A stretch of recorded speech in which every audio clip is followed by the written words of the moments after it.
Good evening, my fellow Americans, and Happy Lunar New Year.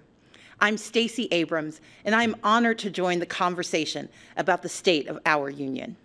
Just a few weeks ago, I joined volunteers to distribute meals to furloughed federal workers.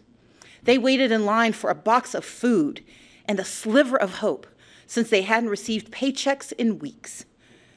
Making livelihoods of our federal workers a pawn for political games is a disgrace.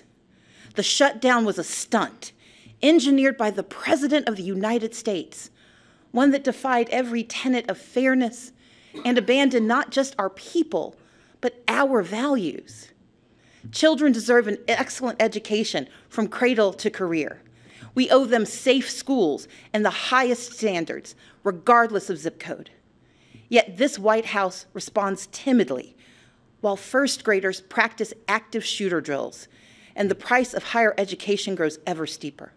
In Georgia and around the country, people are striving for a middle class where a salary truly equals economic security. But instead, families' hopes are being crushed by Republican leadership that ignores real life or just doesn't understand it. Under the current administration, far too many hard-working Americans are falling behind, living paycheck to paycheck, most without labor unions to protect them from even worse harm.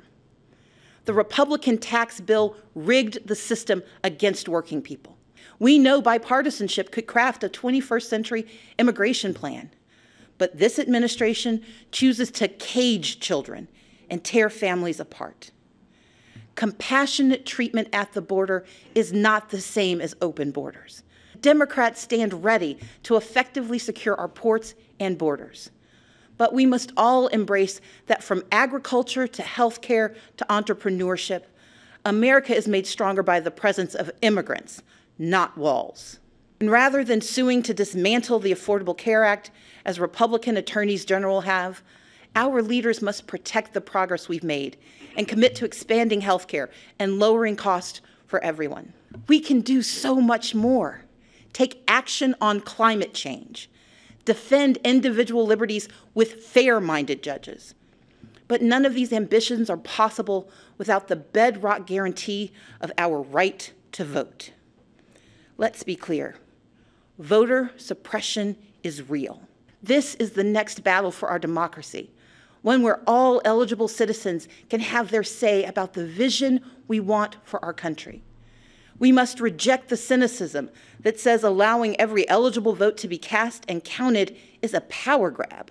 Even as I am very disappointed by the president's approach to our problems, I still don't want him to fail.